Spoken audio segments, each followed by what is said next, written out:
Hello welcome to Aamis farm. 9th സ്റ്റാൻഡേർഡിൻ്റെ social science സാമൂഹ്യ ശാസ്ത്രത്തിലെ ഒരു പ്രീവിയസ് ഇയർ ക്വസ്റ്റ്യൻ പേപ്പറിൻ്റെ ക്വസ്റ്റ്യൻ പേപ്പേഴ്സും വിത്ത് ആൻസേഴ്സാണ് നമ്മൾ ഈ വീഡിയോയിൽ അപ്ലോഡ് ചെയ്യുന്നത് കേട്ടോ.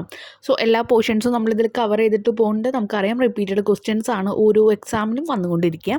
So maximum number of question papers നിങ്ങൾ ആൻസർ ചെയ്ത് പഠിച്ചു പോകാം കേട്ടോ. നിങ്ങളുടെ എല്ലാ സബ്ജക്റ്റും നമ്മൾ ഇതുപോലെ അപ്ലോഡ് ചെയ്യുന്നുണ്ട്. സോ അതൊക്കെ ഒന്ന് വാച്ച് ചെയ്യുക. ഏതെങ്കിലും ഫ്രണ്ട്സ് ഉണ്ടെങ്കിൽ ഒന്ന് ഷെയർ ചെയ്ത് കൊടുക്കുക. നിങ്ങൾക്ക് സപ്പോസ് എന്തെങ്കിലും ഡൗട്ട്സ് വരികയാണെങ്കിൽ നിങ്ങൾ എന്തായാലും കമൻറ്റ് സെക്ഷനിൽ കമൻറ്റ് ചെയ്യുക കേട്ടോ. എക്സാമിൻ്റെ ടൈം പീരീഡ് നമുക്കറിയാം 2.5 2.5 മണിക്കൂറാണ് നമുക്ക് വരുന്നത്. അതുപോലെ സ്കോർ വന്നത് 18-ലാണ് കേട്ടോ. സോ നമുക്ക് ഫസ്റ്റ് ക്വസ്റ്റ്യനിൽ നോക്കാം. ആദ്യത്തെ 1 മുതൽ 8 വരെയുള്ള ചോദ്യങ്ങളിൽ ഏതെങ്കിലും 7 എണ്ണം അറ്റൻഡ് ചെയ്യാനാണ് പറഞ്ഞിരിക്കുന്നത് കേട്ടോ. കുറേ പേർക്ക് കണ്ടുവന്നിരിക്കുന്ന മിസ്റ്റേക്ക് ഇതുപോലെ പറഞ്ഞിട്ടുണ്ടെങ്കിലും എല്ലാവരും അറ്റൻഡ് ചെയ്ത് വയ്ക്കും. ആദ്യത്തെ 4 അല്ലെങ്കിൽ ആദ്യത്തെ 7 ആൻസേഴ്സ് നോക്കിയിട്ടേ അവരത് ചെക്ക് ചെയ്യുള്ളൂ. 8ാമത്തെ ആൻസർ കറക്റ്റ് ആണെങ്കിൽ കൂടി നിങ്ങൾക്കത് ചെക്ക് ചെയ്യില്ല. ഓക്കെ, പിന്നെ ഇതുപോലത്തെ ഷോർട്ട് ക്വസ്റ്റ്യൻസ് ഒക്കെ എല്ലാം അറ്റൻഡ് ചെയ്യണോണ്ട് നമുക്ക് കുഴപ്പമില്ല. കാരണം നമുക്ക് ടൈം പോകുന്നില്ല. വലിയ ക്വസ്റ്റ്യൻസ് ആകുമ്പോൾ എല്ലാം അറ്റൻഡ് ചെയ്യാൻ നിന്ന് കഴിഞ്ഞാൽ നമുക്ക് എന്തായാലും ടൈം ഒരുപാട് പോകട്ടോ. അപ്പോൾ ക്വസ്റ്റ്യൻസിൻ്റെ ഹെഡിങ് നോക്കിയിട്ട് നിങ്ങളതൊന്ന് ആൻസർ ചെയ്യുക. ഫസ്റ്റ് ക്വസ്റ്റ്യൻ നമുക്ക് റിപ്പീറ്റഡ് ആയിട്ട് വന്നിരിക്കുന്ന ഒരു ക്വസ്റ്റ്യൻ തന്നെയാണ്. ഫസ്റ്റ് ഒരു ഫിഗർ തന്നിട്ടുണ്ട്. അതിലെ ബാക്കി A, B എന്നുള്ള പോർഷൻസ് ഒന്ന് ജസ്റ്റ് അടയാളപ്പെടുത്താനാണ് പറഞ്ഞിരിക്കുന്നത് കേട്ടോ. അപ്പോൾ A എന്നുള്ള പോർഷൻ വേവ് ലെങ്ത് ആണ്, അല്ലെങ്കിൽ തീരാദൈർഘ്യം എന്ന് നമ്മൾ പറയും. B എന്ന് പറയുന്നത് ട്രഫാണ്, അല്ലെങ്കിൽ തീരാതടം എന്ന് പറയും. ടെക്സ്റ്റിലുള്ള അതേ പിക്ചർ തന്നെയാണ് കേട്ടോ. Second question, name the council which helped the Maratha ruler Shivaji in the administration. Who functioned the role of royal correspondents in this councils? Maratha ഭരണാധികാരിയായിരുന്ന ശിവാജിയെ ഭരണത്തിൽ സഹായിച്ചിരുന്ന സമിതി ഏത് പേരിൽ അറിയപ്പെടുന്നു? ഈ ഒരു സമിതിയുടെ പേര് അറിയപ്പെട്ടിരുന്നത് അഷ്ടപ്രധാൻ എന്നായിരുന്നു. പിന്നെ ഈ സമിതിയിലെ രാജകീയ കത്തിടപാടുകൾ ചുമതല അതിൻ്റെ വഹിച്ചിരുന്നത് സജീവനായിരുന്നു. തേർഡ് ക്വസ്റ്റ്യൻ, കാറ്റിൻ്റെ അപരദന നിക്ഷേപണ ഭൂരൂപങ്ങൾക്ക് ഓരോ ഉദാഹരണം എഴുതുക. Give example for erosional and depositional landform by wind. അപ്പോൾ വിൻഡ് ഇറോഷൻ കാരണം ഉണ്ടാവുന്നത് മഷ്റൂം റോക്സ് ആണ്. അതുപോലെ വിൻഡ് ഡെപ്പോസിഷൻ കാരണം വിൻഡ് വന്നിട്ട് ഡെപ്പോസിറ്റ് ചെയ്യുമ്പോൾ ഉണ്ടാവുന്നതാണ് സാൻഡ് ഡ്യൂൺസ്, അതുപോലെ ബാർജൻസ്. അപരദനം, ഈ ഒരു കാറ്റിൻ്റെ അപരദനം കാരണം ഉണ്ടാകുന്നത് കൂൺശിലകൾ, അതാണ് മഷ്റൂം റോക്സ്. നിക്ഷേപണം കാരണം, കാറ്റ് കാരണം വന്നിട്ട് നിക്ഷേപിക്കുമ്പോൾ നമുക്ക് ബർക്കനുകൾ ഉണ്ടാകുന്നുണ്ട്, അതാണ് ബർജൻസ് എന്ന് പറഞ്ഞത്. അതുപോലെ സാൻഡ് ഡ്യൂൺസ് എന്ന് പറയുമ്പോൾ മണൽ കൂനകൾ അത് എഴുതി വെച്ചോളൂ കേട്ടോ. നെക്സ്റ്റ് ഫോർത്ത് ക്വസ്റ്റ്യൻ, ഒരു വികസന സൂചിക എന്ന നിലയിൽ പ്രതിശീർഷ വരുമാനത്തിൻ്റെ 2 പോരായ്മകൾ എഴുതുക. Write any 2 limitations of per capita income as a development index. ഇതൊരു ശരാശരി വരുമാനമാണ്. അപ്പോൾ എന്താണ് per capita income? Is an average income ആണ്. സമ്പത്തിൻ്റെ തുല്യമായ വിതരണവും അതുവഴി ഉണ്ടാകുന്ന സാമൂഹിക ക്ഷേമവും ഇത് പരിഗണിക്കുന്നില്ല. വിദ്യാഭ്യാസം, പോഷകാഹാര ലഭ്യത, ആരോഗ്യ സംരക്ഷണം തുടങ്ങിയ ജീവിത ഗുണക്ഷേമത ഘടകങ്ങൾ ഇതിൻ്റെ പരിധിയിൽ വരുന്നില്ല. Per capita income is an average income. This is merely a numerical calculation. While calculating economic development on the basis of per capita income. അപ്പോൾ നമ്മൾ ഇതിൻ്റെ ലിമിറ്റേഷൻസ് ആണ് പറയുന്നത് കേട്ടോ, പോരായ്മകളാണ്. അപ്പോൾ അത് മൈൻഡിൽ വേണം. While calculating economic development on the basis of per capita income വെച്ചിട്ട് നമ്മൾ നമ്മുടെ സാമൂഹികമായിട്ട് അല്ലെങ്കിൽ എന്താ പറയുക ഓരോ രാജ്യത്തിൻ്റെയും എക്കണോമിക്കലി സാമ്പത്തിക ഡെവലപ്മെൻറ്റ് പുരോഗമനം നമ്മൾ കാൽക്കുലേറ്റ് ചെയ്യുമ്പോൾ it cannot be claimed that improvement in the quality of living has been attained if the rich poor disparity persist. ആ ഒരു പാവപ്പെട്ടവൻ പണക്കാർ അങ്ങനെയുള്ള ഒരു മാനദണ്ഡം ഉള്ളപ്പോൾ എങ്ങനെയാണ് ഇറ്റ് കനോട്ട് ബി ക്ലെയിം, നമുക്കത് ക്ലെയിം ചെയ്യാൻ പറ്റില്ല. എന്താണ് ഒരാളുടെ ലൈഫ് ഇമ്പ്രൂവ്മെൻ്റ് ഉണ്ട്, അവിടുത്തെ സാമ്പത്തിക നേട്ടങ്ങൾ വെച്ചിട്ട് അവിടുത്തെ പാവപ്പെട്ടവനും പണക്കാരനും ഒരുപോലത്തെ ലിവിങ് സ്റ്റൈലാണെന്ന് നമുക്ക് പറയാൻ പറ്റില്ല. ചിലപ്പോൾ ഇപ്പോൾ കേരളം എടുത്തു, ഒരുപാട് നല്ല സാമ്പത്തികത്തിൽ മുന്നോട്ട് നിൽക്കുന്നുണ്ടാവും, പക്ഷേ എല്ലാ ആൾക്കാർക്കും അങ്ങനെ ഒരു സാമ്പത്തികം കിട്ടുന്നുണ്ടോ? ഇല്ല. പാവപ്പെട്ടവർ പിന്നീടും എന്താ പറയുക ഓരോരോ മേഖലകളിലും ഉണ്ടായിരിക്കും. Per capita income as a development index ignore factor like education, availability of nutrition. ഇതാണ് നമ്മൾ നേരത്തെ പറഞ്ഞു കേട്ടോ. പോഷകാഹാരം കിട്ടുന്നുണ്ടാവില്ല, നല്ല വിദ്യാഭ്യാസം ഉണ്ടാവില്ല, ഫുഡ് ഉണ്ടാവില്ല, and health care facility that improve the quality of living. അപ്പോൾ per capita income as a development index ignores. ഒരു പെർ ക്യാപിറ്റ ഇൻകം വെച്ചിട്ട് ഇതൊക്കെ എല്ലാവർക്കും കിട്ടുന്നുണ്ടെന്ന് നമുക്ക് പറയാൻ പറ്റില്ല. ഒരു രാജ്യത്തിൻ്റെ അല്ലെങ്കിൽ ഒരു സ്റ്റേറ്റിൻ്റെ സാമ്പത്തികം എക്കണോമിക് ഡെവലപ്പ് ചെയ്തുകൊണ്ട് അവിടുത്തെ എല്ലാ ആൾക്കാർക്കും ന്യൂട്രീഷനുള്ള ഫുഡോ എഡ്യൂക്കേഷനോ കിട്ടുന്നുണ്ടെന്ന് നമുക്ക് പറയാൻ പറ്റില്ല. Concerned only with economic growth. അത് എന്തിനാണ്? സാമ്പത്തികത്തിനെ മാത്രമാണ് അത് കൺസേൺ ചെയ്യുന്നത്, നോക്കുന്നത്, ബാധിക്കുന്നത്. Per capita income as a development index does not take into account social welfare and the equitable distribution of income. എല്ലാവർക്കും ഒരുപോലെ സാമ്പത്തികമായിട്ട് ഉണ്ടെന്ന്, അല്ലെങ്കിൽ അവർക്ക് എല്ലാവർക്കും ഒരുപോലത്തെ വരുമാനമുണ്ട് എന്ന് ആ ഒരു മാനദണ്ഡമില്ല. ജസ്റ്റ് ആ ഒരു സ്റ്റേറ്റിലെ സാമ്പത്തികം കൂടുന്നു, പക്ഷേ അവിടെ സ്റ്റിൽ ഇപ്പോഴും ഒരുപാട് എന്താ പറയുക പാവപ്പെട്ട ഒരു പോവേർട്ടി, ദാരിദ്ര്യം അനുഭവിക്കുന്ന ആൾക്കാരുണ്ടായിരിക്കും കേട്ടോ. അപ്പോൾ പെർ ക്യാപിറ്റ ഇൻകം കാൽക്കുലേറ്റ് ചെയ്യേണ്ട ഒരു പോരായ്മ തന്നെയാണ്. 1, 2, 3, 4 പോരായ്മകൾ ഇപ്പം നമ്മൾ ഇതിൽ പറഞ്ഞിട്ടുണ്ട് കേട്ടോ. നെക്സ്റ്റ് 5th ക്വസ്റ്റ്യൻ, സ്വരാജ്യ അതുപോലെ മൊഗളൈ എന്നിവ വ്യക്തമാക്കുക. മൊഗളൈ അതുപോലെ സ്വരാജ്യ ഇത് രണ്ടും എന്താണെന്ന് പറയാനാണ് പറഞ്ഞിരിക്കുന്നത് കേട്ടോ. അപ്പം ചെറിയ സെൻറ്റൻസ് നമുക്ക് മതി. The Maratha kingdom was divided into 2, Swarajya and Mughlai. അപ്പോൾ എന്താണ്, മറാത്ത രണ്ടായിട്ട് ഡിവൈഡ് ചെയ്തിട്ടുണ്ട്, രണ്ടായിട്ട് വിഭജിച്ചിട്ടുണ്ട്, അതാണ് സ്വരാജ്യ അതുപോലെ മൊഗളയ എന്ന് പറയുന്നത്. The Swarajya was the territories of the Marathas, whereas the Mughalai was the region annexed to the kingdom. അപ്പോൾ സ്വരാജ്യം എന്ന് പറയുന്നത് മറാത്തക്കാരുടേതായ ഭൂപ്രദേശമാണ്. അതാണ് നമ്മൾ പറഞ്ഞ Swarajya was the territory of the Marathas. ഇനി മൊഗളൈ എന്ന് പറഞ്ഞാൽ എന്താണ്, മറ്റുള്ളവരിൽ നിന്ന് ആക്രമിച്ച് കീഴടക്കിയ പ്രദേശം. അതാണ് ദ റീജിയൻ അനെക്സ്ഡ് എന്ന് പറഞ്ഞാൽ ആക്രമിച്ച് കീഴടക്കുക, അതാണ് ഉദ്ദേശിക്കുന്നത്, annexed to the kingdom. Next 6th one, നദിയുടെ മധ്യഘട്ടത്തിൽ കാണപ്പെടുന്ന 2 ഭൂരൂപങ്ങൾ ഏതെല്ലാം? Mention in 2 landform commonly seen in the middle course of a river. അപ്പം നദിയുടെ ആ ഒരു മിഡിലിൽ കാണുന്നത് എന്താണ്? Meanders and oxbow lakes. മിയാൻഡറുകളും ഓക്സ്ബോ തടാകങ്ങളുമാണ് നദിയുടെ ആ ഒരു മധ്യഭാഗത്തായിട്ട് കാണുന്നത്. Next 7th question, complete the diagram related to the trade group in medieval India. മധ്യകാല ഇന്ത്യയിലെ കച്ചവട വിഭാഗങ്ങളുമായി ബന്ധപ്പെട്ട ഡയഗ്രാം പൂർത്തിയാക്കുക.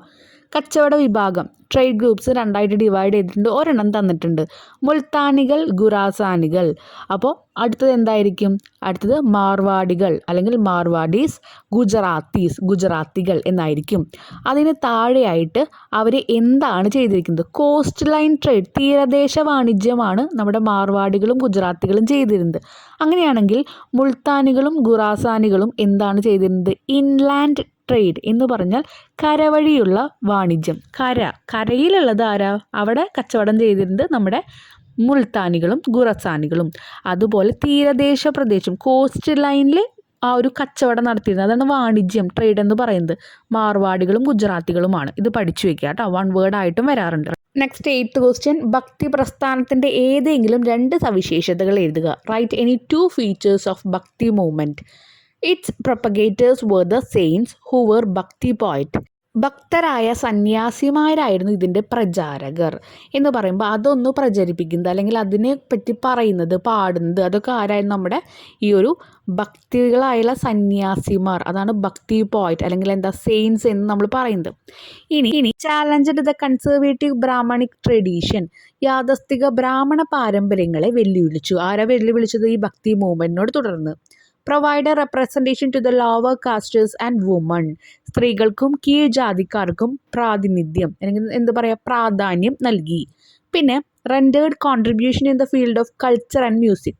സാഹിത്യത്തിലും സംഗീതത്തിലും സംഭാവനകൾ നൽകി. അപ്പോൾ ഇവരുടെ 2 ഫീച്ചർ എഴുതാൻ പറഞ്ഞിട്ടുള്ള നമ്മൾ 4 ഫീച്ചേഴ്സ് എഴുതിയിട്ടുണ്ട്. ഒന്ന് ഭക്തി പോയിറ്റ്സ് അല്ലെങ്കിൽ ഇത് പ്രൊപ്പഗേറ്റ് ചെയ്യുന്നത് അവിടുത്തെ ഭക്തി സെയിൻസ് ആയിരുന്നു എന്ന് പറയുമ്പോൾ ഭക്തന്മാരായിട്ടുള്ള സന്യാസിമാരായിരുന്നു. പിന്നെ ബ്രഹ്മാനിക് ട്രഡീഷനെ ചാലഞ്ച് ചെയ്തു എന്ന് പറയുമ്പോൾ ബ്രാഹ്മണ പാരമ്പര്യങ്ങളെ വെല്ലുവിളിച്ചു. പിന്നെ ലോവർ കാസ്റ്റിനെയും വുമണിനെയാണ് റെപ്രസെൻ്റ് ചെയ്തത്. സ്ത്രീകൾക്കും അതുപോലെ കീഴ്ജാതിക്കാരെയുമാണ് ഇവർ പ്രാധാന്യം നൽകിയത്. ആൻഡ് ലാസ്റ്റ് വൺ, കൾച്ചറും മ്യൂസിക്കിനും ഒരു കോൺട്രിബ്യൂഷൻ കൊടുത്തു. സാഹിത്യത്തിനും സംഗീതത്തിനും ഒരു സംഭാവന ഇവർ നൽകി. ഭക്തി മൂവ്മെൻറ്റ് കേട്ടോ. നെക്സ്റ്റ് സെക്ഷനായി 9 മുതൽ 15 വരെയുള്ള ചോദ്യങ്ങളിൽ ഏതെങ്കിലും 6 എണ്ണത്തിന് ഉത്തരം എഴുതുക. ഓരോന്നിനും 3 സ്കോർ വീതം. ഏതെല്ലാം? മൗലിക കർത്തവ്യങ്ങൾ എന്നാൽ എന്ത്? ഏതെങ്കിലും 2 മൗലിക കർത്തവ്യങ്ങൾ എഴുതുക. ഇതാണ് ചോദ്യം. ഫണ്ടമെൻ്റൽ ഡ്യൂട്ടീസ് നമുക്കറിയാം, മൗലിക കർത്തവ്യങ്ങൾ എല്ലാ ക്വസ്റ്റ്യൻ പേപ്പറിലും ഈ ഒരു ക്വസ്റ്റ്യൻ ഇല്ലാണ്ട് പോകാറില്ല കേട്ടോ. അതിൽ 2 എണ്ണം എഴുതാനാണ് പറഞ്ഞിരിക്കുന്നത്. നമുക്ക് നോക്കാം. രാഷ്ട്രത്തിൻ്റെ ഐക്യവും അഖണ്ഡതയും കാത്തു സൂക്ഷിക്കുന്നതിന് പൗരന്മാർ രാഷ്ട്രത്തോട് നിറവേറ്റേണ്ട കടമകളാണ് മൗലിക കർത്തവ്യങ്ങൾ. Certain duties are to be performed by the citizen towards the state to protect the unity and integrity of the nation. രാഷ്ട്രം നമുക്ക് അവകാശങ്ങളും സംരക്ഷണവും നൽകുമ്പോൾ പൗരന്മാർക്കിടയിൽ സൗഹാർദ്ദം വളർത്താനും രാജ്യത്തിന് പുരോഗതിക്ക് സഹായം നൽകാനും ഭരണഘടന അനുസരിക്കേണ്ടത് നമ്മുടെ കടമയാണ്. അപ്പോൾ when the state provide us right and protection, നമുക്ക് സ്റ്റേറ്റ് നമുക്ക് കുറച്ച് അവകാശങ്ങളും പ്രൊട്ടക്ഷനൊക്കെ തരുമ്പോൾ നമ്മുടെ ഡ്യൂട്ടി എന്താ? It is our duty to abide the constitution to develop cardinality among the citizen. Cordiality എന്ന് പറഞ്ഞാൽ എന്താ? നമ്മൾ പറയില്ല സൗഹാർദ്ദം, അല്ലെങ്കിൽ എന്താ എല്ലാവരും ഒരുമിച്ചുള്ള ആ ഒരു മതസൗഹാർദ്ദം, അങ്ങനെയൊക്കെ നമ്മൾ പറയാം. അപ്പോൾ cordiality among the citizen and to provide help for the betterment of the nation. Abide the constitution എന്ന് പറഞ്ഞാൽ അനുസരിക്കുക. എന്തിനെ? നമ്മുടെ ഭരണഘടനയെ നമ്മൾ അനുസരിക്കണം. ദേശീയ ഗാനം ആലപിക്കുമ്പോൾ എഴുന്നേറ്റ് നിൽക്കുക. Stand up when the national anthem is played. Next, ചരിത്ര സ്മാരകങ്ങൾ സംരക്ഷിക്കുക. Preserve historical monuments. പഴയ കാലത്ത് ഓരോ സാധനങ്ങളും നമ്മളിപ്പോഴും സേവ് ചെയ്യാറില്ലേ? അപ്പോൾ അതിനെയാണ് പറയുന്നത് കേട്ടോ. പണ്ടത്തെ കാര്യങ്ങൾ നമ്മളിപ്പോൾ ഓരോ രാജാവിൻ്റെ ചില കുടുംബത്തിലൊക്കെ പോകുമ്പോൾ നമുക്കറിയാം അവർ ഉപയോഗിച്ചിരുന്ന സാധനങ്ങൾ, അതൊക്കെ പണ്ടത്തെ സാധനങ്ങളൊക്കെ നമ്മളൊന്ന് സേവ് ചെയ്യുക. ജനങ്ങൾക്കിടയിൽ സൗഹാർദ്ദം വളർത്തുക. Develop harmony among people. വനങ്ങൾ, തടാകങ്ങൾ, നദികൾ, വന്യജീവികൾ തുടങ്ങിയവ ഉൾപ്പെടെയുള്ള പ്രകൃതി പരിസ്ഥിതി സംരക്ഷിക്കുന്നതിനും മെച്ചപ്പെടുത്തുന്നതിനും അതുപോലെ ജീവജാലങ്ങളോട് കരുണ കാട്ടുക. To protect and improve the natural environment including forest, lake, river, wildlife and to have compassion for living creatures. അപ്പോൾ എല്ലാ ജീവജാലങ്ങളെയും നമ്മൾ സംരക്ഷിക്കണം, അവരെയും സ്നേഹിക്കണം, അതുപോലെ ഓരോ ആൾക്കാരിലും സ്നേഹം, സൗഹൃദമൊക്കെ ഉണ്ടായിരിക്കണം. ഇനി നെക്സ്റ്റ് ക്വസ്റ്റ്യൻ 10th വൺ. പ്രളയ സമതലങ്ങൾ രൂപം കൊള്ളുന്നത് എങ്ങനെ? അവയുടെ കാർഷിക പ്രാധാന്യം വിലയിരുത്തുക. പ്രളയ സമതലങ്ങൾ. How are flood plain formed? Evaluates its agricultural. Flood plains അല്ലെങ്കിൽ പ്രളയ സമതലങ്ങൾ ഉണ്ടാകുമ്പോൾ അത് നമ്മുടെ അഗ്രികൾച്ചറിനെ അല്ലെങ്കിൽ കാർഷികത്തിനെ, കൃഷിയെ എങ്ങനെ ബാധിക്കുന്നു, എന്തൊക്കെ ഉപകാരങ്ങളാണ് കൊടുക്കുന്നതെന്നാണ് ചോദിച്ചിരിക്കുന്നത് കേട്ടോ. മഴക്കാലത്ത് നദി ഒഴുകുന്ന ചാലിൻ്റെ ഇരുകരകളിലേക്കും ഏറെ ദൂരം പ്രളയജലം എത്തുന്നു. പ്രളയം വന്നിട്ട് നമുക്കുണ്ടാകുന്ന ജലം ഉണ്ടല്ലോ, അതിൻ്റെ കാര്യമാണ് പറയുന്നത് കേട്ടോ. ഇങ്ങനെ പ്രളയബാധിതമാകുന്ന ഇരുകരകളിലും ഏക്കൽ നിക്ഷേപിച്ച് രൂപം കൊള്ളുന്ന സമതലങ്ങളാണ് പ്രളയ സമതലങ്ങൾ എന്ന് പറയുമ്പോൾ മണ്ണ്, അവിടെ ആ ഒരു വെള്ളം ഒഴുകി വരുമ്പോൾ അതിൽ മണ്ണുണ്ടായിരിക്കുമല്ലോ, ആ മണ്ണ് എന്തു ചെയ്യും? അവിടെ നിക്ഷേപിക്കും. അങ്ങനെ രൂപം കൊള്ളുന്ന ഓരോ സമതലങ്ങളാണ്, ഓരോ പ്രദേശങ്ങളാണ് പ്രളയ സമതലങ്ങൾ. ഫലഭൂയിഷ്ഠമായ ഏക്കൽ മണ്ണ് കൃഷിക്ക് അനുയോജ്യമാണ്. സമതലങ്ങൾക്ക് സമീപമുള്ള ജലലഭ്യത കൃഷിക്ക് അനുയോജ്യമാണ്. പ്രശസ്തമായ പല നാഗരികതകളും ഇത്തരം വെള്ളപ്പൊക്ക സമതലങ്ങളിലാണ് പിറവിയെടുക്കുന്നത്. വെള്ളപ്പൊക്ക സമതലങ്ങൾ വളരെ പ്രാധാന്യമർഹിക്കുന്നു, കാരണം അവ ഏക്കൽ മണ്ണിൻ്റെ സാന്നിധ്യം കൊണ്ട് കൃഷിക്ക് അനുയോജ്യമാണ്. The deposition of alluviums along both the flooded bank of the rivers may cause the formation of plain. അപ്പോൾ ഈ ഒരു മണ്ണ് വരുന്നത് പോലെയാണ്, അല്ലെങ്കിൽ വരുന്നത് കൊണ്ടാണ് ഇങ്ങനെ പ്ലെയിൻസ്, സമതലങ്ങൾ ഉണ്ടാവുന്നത്. Such plains are called flood plains. Many of the famous civilization has taken birth along such flood plain. Flood plain are very significant as they are suitable for agriculture due to the presence of alluvial soil. 11th question. How far did the invention of new technology help the progress in occupational sector in medieval India? മധ്യകാല ഇന്ത്യയിൽ സാങ്കേതിക വിദ്യയിലുണ്ടായ പുരോഗതി തൊഴിൽ രംഗത്തെ എങ്ങനെയെല്ലാം സഹായിച്ചു? The use of charkha, a domestic spinning wheel. Charkha എന്താണെന്ന് നമുക്കറിയാലോ. Was the key factor that facilitated the development of textile industry. It was the 14th century that charkha began to be used in India. Indians adopted this technology from the Chinese. അപ്പോൾ ആദ്യം വന്ന ഒരു പുരോഗതി അല്ലെങ്കിൽ എന്തായിരുന്നു, development എന്തായിരുന്നു മധ്യകാല ഇന്ത്യയിൽ, മിഡീവൽ പീരീഡ്? ചർക്കയായിരുന്നു. ആ ചർക്കേനെ പറ്റിയിട്ടാണ് പറഞ്ഞുകൊണ്ടിരിക്കുന്നത് കേട്ടോ. With the advent of charkha the production of yarn increased by 6 times. Weaving also advanced along with spinning. അപ്പോൾ ചർക്കയുടെ ഉപയോഗം തുണി നിർമ്മാണ രംഗത്തെ പുരോഗതിയെ സഹായിച്ചു. 14ാം നൂറ്റാണ്ടിലാണ് ഇന്ത്യയിൽ ചർക്ക ഉപയോഗിക്കാൻ തുടങ്ങിയത്. ചൈനക്കാരിൽ നിന്നാണ് ഇന്ത്യക്കാർ ഈ സാങ്കേതിക വിദ്യ സ്വീകരിച്ചത്. ചവിട്ടി പ്രവർത്തിക്കുന്ന തറയുടെ കണ്ടുപിടുത്തം, പട്ടുനൂൽ പുഴുക്കളിൽ നിന്ന് നൂലുണ്ടാക്കുന്ന സാങ്കേതിക വിദ്യ, ലോഹ സംസ്കരണം, ഖനന വ്യവസായം, ഇരുമ്പ് കൊണ്ടുള്ള ലാടം, കുതിരയുടെ പുറത്തുണ്ടാവുമല്ലോ, ആ ഇരുമ്പ് കൊണ്ടുള്ള ലാടം, കുതിരയുടെ മുതുകിൽ തൂക്കിയിടുന്ന ഇരുമ്പ് ചവിട്ടുപടി, ഇതെല്ലാം ഉണ്ടാക്കാൻ സഹായിച്ചു. എപ്പോൾ? മധ്യകാല ഇന്ത്യയിൽ കേട്ടോ. ആ ഒരു സമയത്താണ് ഇതൊക്കെ നടന്നത്. The technology for the production of silk from silkworm also spread widely during this period. It was Bengal that pioneered the production of silk in the 14th century. Metallurgy and mining were other industry that flourished in this period. അപ്പോൾ നമ്മൾ പറഞ്ഞു metal, ഈ ലോഹങ്ങളൊക്കെ ഒക്കെ നമ്മൾ ഉൽപ്പാദിപ്പിക്കാൻ തുടങ്ങി. അതുപോലെ mining ഉണ്ട്, ഖനന വ്യവസായമുണ്ട്, ഇതൊക്കെ ചെയ്യാൻ തുടങ്ങി. Those who were engaged in metallurgy mostly produce agriculture tools. Metals ഉപയോഗിച്ച് നമുക്ക് അഗ്രികൾച്ചർ ടൂൾസ്, ഇരുമ്പ് കൊണ്ടൊക്കെ ഉണ്ടാക്കുമല്ലോ, അപ്പോൾ അതുപോലെ ടൂൾസ് ഉണ്ടാക്കാൻ തുടങ്ങി. അതുപോലെ വാർ ഇക്വിപ്മെൻറ്റ്സ് എന്ന് പറയുമ്പോൾ എന്താണ്, ഓരോ യുദ്ധങ്ങൾക്കുള്ള ഓരോ ഇക്വിപ്മെൻറ്റ്സ് എന്ന് പറയുമ്പോൾ ആയുധങ്ങൾ ഉണ്ടാക്കാൻ തുടങ്ങി. The production of horse shoe and iron strip made drastic change in a war technology. അപ്പോൾ ഈ നമ്മൾ പറഞ്ഞു, ഈ കുതിരയുടെ മുതുകിൽ തൂക്കിയിടുന്ന ഇരുമ്പ് ചവിട്ടുപടി, അതുപോലെ ലാടം, ഇതൊക്കെ ഉണ്ടാക്കി. അത് യുദ്ധത്തിന് ഒരുപാട് ഇമ്പ്രൂവ്മെൻറ്റ് നൽകി. അതുപോലെ copper and gems were mined from Rajasthan and Golconda respectively. കോപ്പറും അതുപോലെ തന്നെ ജെംസ്, നമുക്കറിയാം ഓരോ വൈരങ്ങളായാലും ഓരോ കല്ലുകളായാലും ഇതൊക്കെ നമ്മളിങ്ങനെ ഉള്ളിൽ നിന്ന് മൈൻ ചെയ്തെടുക്കുന്നത്, ഖനനം ചെയ്തെടുക്കുന്നതാണ്. അത് എവിടെ നിന്ന്, രാജസ്ഥാനിൽ നിന്ന് ഗോൽക്കൊണ്ടയിൽ നിന്നൊക്കെയാണ് എടുത്തത്. ഓക്കെ, തൊഴിൽ രംഗത്ത് എങ്ങനെ ഹെൽപ്പ് ചെയ്തു എന്ന് ചോദിക്കുന്നത്. അപ്പോൾ ചർക്ക വന്നതോട് കൂടിയിട്ട് അങ്ങനെ കുറേ ടെക്സ്റ്റൈൽ ഇൻഡസ്ട്രീസൊക്കെ വന്നു. അതുപോലെ നമ്മൾ പട്ടുനൂൽ കൃഷി ചെയ്യാൻ തുടങ്ങി. അപ്പോൾ അവിടെയൊക്കെ തൊഴിൽ അല്ലെങ്കിൽ എന്താണ്, നമ്മുടെ ഒക്യുപ്പേഷനാണ് കൂടിക്കൊണ്ടിരിക്കുന്നത്. അതുപോലെ ഈ ഒരു ഖനന വ്യവസായം അല്ലെങ്കിൽ എന്താ പറയുക, ഈ മെറ്റൽസൊക്കെ നമ്മൾ ഈ മണ്ണിൻ്റെ അടിയിൽ നിന്ന് എടുക്കുന്നതും ഓരോ കല്ലുകളിൽ നിന്നൊക്കെ സ്പ്രെഡ് ചെയ്തെടുക്കുന്നതൊക്കെ, അതും നമുക്ക് എന്ത് ചെയ്യുന്നു, ഓരോ ഇക്വിപ്മെൻറ്റ്സ് ഉണ്ടാക്കാൻ, ഓരോ ടൂൾസ് ഉണ്ടാക്കാൻ വേണ്ടി നമ്മളെ ഹെൽപ്പ് ചെയ്തു. ഇതൊക്കെ നമ്മുടെ ഓരോ ജോലിയുടെ ഓരോരോ വിഭാഗങ്ങളാണ് ചെയ്തുകൊണ്ടിരിക്കുന്നത്. Next, 12th question. What is sustainable development? Write any 2 goals of sustainable development. സുസ്ഥിര വികസനം എന്നാൽ എന്ത്? സുസ്ഥിര വികസനത്തിൻ്റെ 2 ലക്ഷ്യങ്ങൾ എഴുതുക. പ്രകൃതി വിഭവങ്ങൾ ഒരു തലമുറയ്ക്ക് മാത്രം അനുഭവിക്കാനുള്ളതല്ല, വരും തലമുറയ്ക്ക് കൂടി അവകാശപ്പെട്ടതാണ് എന്ന കാഴ്ചപ്പാട്. ഈ കാഴ്ചപ്പാട് പ്രകൃതി വിഭവങ്ങൾ ഉപയോഗപ്പെടുത്തുമ്പോൾ സാമൂഹിക നീതി ഉറപ്പാക്കുന്നു. പ്രകൃതി വിഭവങ്ങൾ ഒരു തലമുറയ്ക്ക് മാത്രം ആസ്വദിക്കാനുള്ളതല്ല എന്നതാണ് ഈ സങ്കല്പത്തിൻ്റെ സാരം. ഭാവി തലമുറയ്ക്കും അവ ഉപയോഗിക്കാനുള്ള അവകാശമുണ്ട്. ഇനി ഇതിൻ്റെ ഗോൾസ് അഥവാ ലക്ഷ്യങ്ങൾ എന്ന് പറയുന്നത് പാരിസ്ഥിതിക ലക്ഷ്യങ്ങളുണ്ട്, സാമ്പത്തിക ലക്ഷ്യങ്ങളുണ്ട്, സാമൂഹിക ലക്ഷ്യങ്ങളുണ്ട്. ഇൻ ഇംഗ്ലീഷിലെ development which meet the needs of the present without compromising the ability of future generation to meet their own need. നമ്മൾ മുകളിൽ പറഞ്ഞ പോലെ തന്നെ പ്രകൃതി വിഭവങ്ങൾ ഒരു തലമുറയ്ക്ക് മാത്രം അനുഭവിക്കാനുള്ളതല്ല, വരും തലമുറയ്ക്ക് കൂടി അവകാശമുണ്ട് എന്നുള്ളത്. This view ensure social justice while utilising the natural resources. The essence of this concept is that natural resources are not to be enjoyed by one generation alone. The future generation too has the right to use them. ഒരു ജനറേഷന് മാത്രമുള്ളതല്ല, വരും തലമുറയ്ക്കും ഇത് അവകാശമുണ്ട്. അതിന് 3 goals ഉണ്ട്. Environmental goals, അതാണ് പാരിസ്ഥിതിക ലക്ഷ്യങ്ങൾ എന്ന് പറയുന്നത്. എക്കണോമിക് ഗോൾസ്, സാമ്പത്തിക ലക്ഷ്യങ്ങൾ.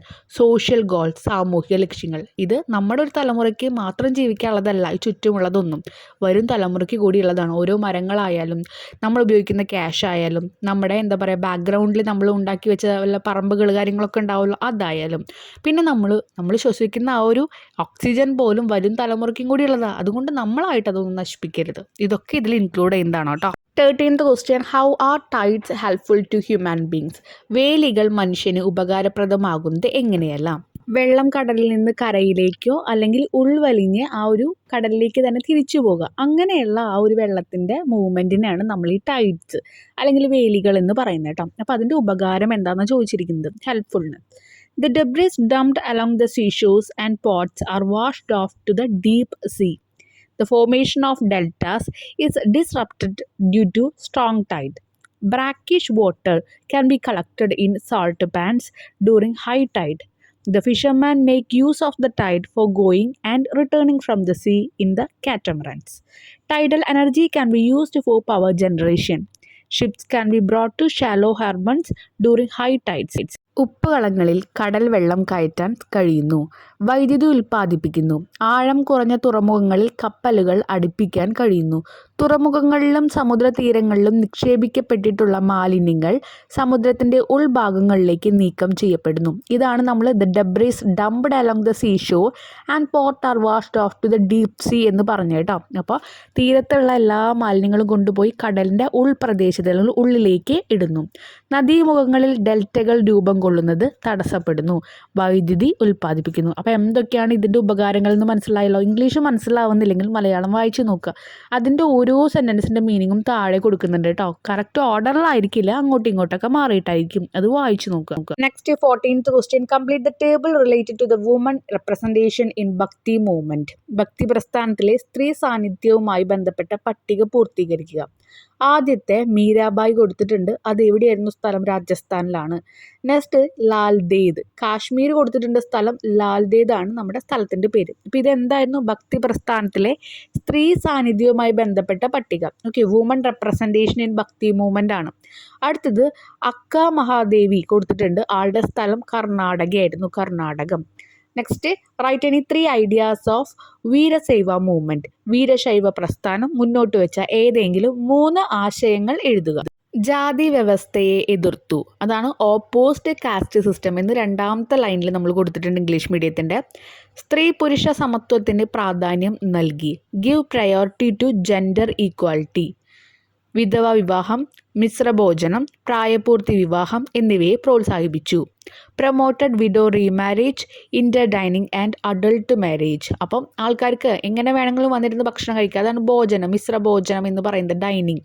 ഏത് ആൾക്കാർക്ക് വന്നിരുന്നിട്ടും ഭക്ഷണം കഴിക്കാം. പ്രായപൂർത്തി വിവാഹം, ഒരാൾ മെച്ചുവേർഡായി കഴിഞ്ഞാൽ, അഡൾട്ടായി കഴിഞ്ഞാൽ കല്യാണം കഴിക്കാം. വിധവകൾക്കും കല്യാണം കഴിക്കാം എന്നുള്ള കുറച്ച് കാര്യങ്ങൾ പ്രൊമോട്ട് ചെയ്തു. ഇങ്ങനെയുള്ള കുറച്ച് കാര്യങ്ങളെ പ്രോത്സാഹിപ്പിച്ചു. പുനർജന്മ സിദ്ധാന്തത്തെ ചോദ്യം ചെയ്തു. സ്വാതന്ത്ര്യം, സാമൂഹിക നീതി എന്നീ ആശയങ്ങൾ പ്രചരിപ്പിച്ചു. Propagated the idea of liberty and social justice. ഇനി അധ്വാനത്തിൻ്റെ മഹത്വം ഉയർത്തിപ്പിടിച്ചു, അതാണ് first line. Upheld the dignity of labour. ഇപ്പോൾ നമ്മൾ പറഞ്ഞു ഇതിനു മുമ്പ് പുനർജന്മ സിദ്ധാന്തത്തെ ചോദ്യം ചെയ്തു എന്ന് പറഞ്ഞു, അതാണ് question the doctrine of rebirth എന്ന് പറയുമ്പോൾ ഒരാൾ ജനിക്കുകയാണെങ്കിലും പെണ്ണ് ആണ് അങ്ങനെയുള്ള കാര്യങ്ങളിൽ വ്യത്യസ്തത ഉണ്ടായിരുന്നു, അതിനെ വരെ അവർ ചോദ്യം ചെയ്തിട്ടുണ്ട്. ഡോക്ടറൈൻ ഓഫ് റീബേർത്ത് എന്നൊക്കെ നമ്മൾ പറഞ്ഞിട്ടുണ്ട്, അതിൻ്റെ ഒരു ഭാഗം തന്നെയാണ് ഇത് കേട്ടോ. നെക്സ്റ്റ് ക്വസ്റ്റ്യൻ 16 മുതൽ 25 വരെയുള്ള ചോദ്യങ്ങളിൽ ഏതെങ്കിലും 9 എണ്ണത്തിന് ഉത്തരം എഴുതാനാണ് പറഞ്ഞിരിക്കുന്നത് കേട്ടോ. ഓരോന്നിനും 4 മാർക്ക് വീതം. 16th ക്വസ്റ്റ്യൻ, ദക്ഷിണേന്ത്യയിലെ കാർഷിക പുരോഗതിയെ സഹായിച്ച ഘടകങ്ങൾ ഏതെല്ലാം?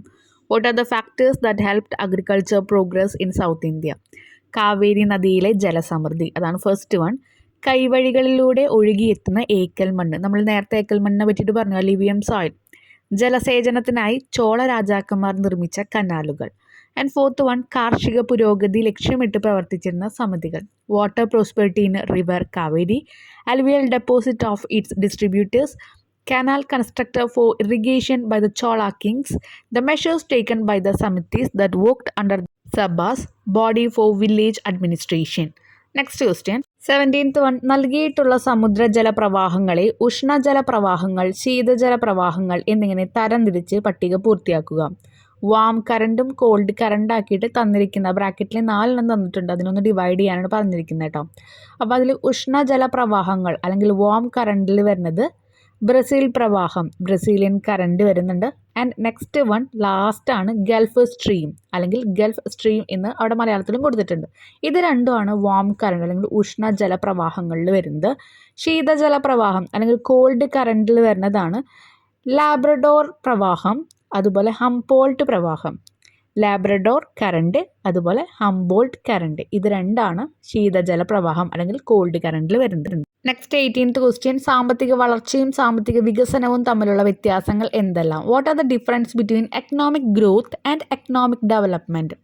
സാമ്പത്തിക വളർച്ച, ഉൽപ്പാദനത്തിലും വരുമാനത്തിലുമുള്ള വർധനവ്, ദേശീയ വരുമാനത്തിലെ വളർച്ചയാണ് അളവുകോൽ, സംഖ്യാപരമായി സൂചിപ്പിക്കുന്നു, സാമ്പത്തിക ഘടകങ്ങൾക്ക് മാത്രം ഊന്നൽ നൽകുന്നു.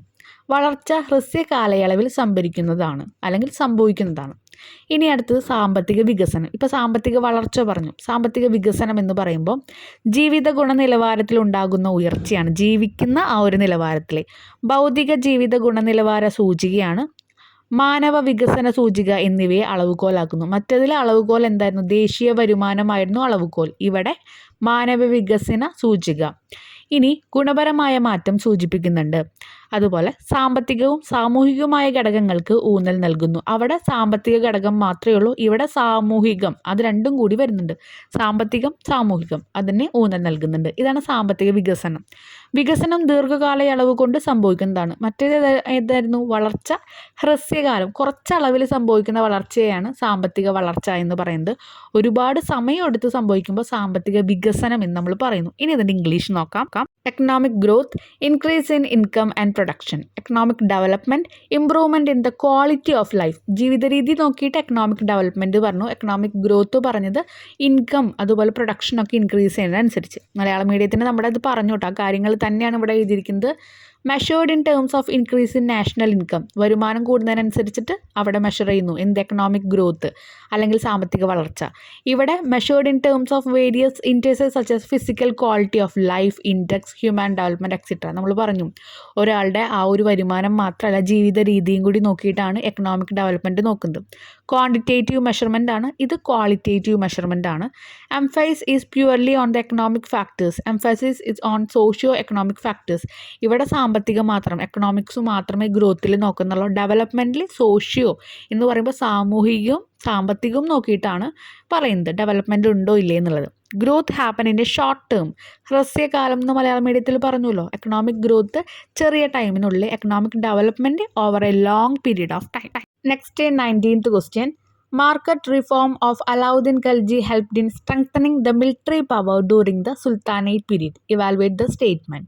അലാവുദ്ദീൻ ഖൽജിയുടെ കമ്പോള പരിഷ്കരണം സുൽത്താനത്ത് ഭരണത്തിന്റെ സൈനിക ശക്തി വർദ്ധിപ്പിക്കാൻ സഹായകമായിരുന്നു. പ്രസ്താവന വിലയിരുത്തുക.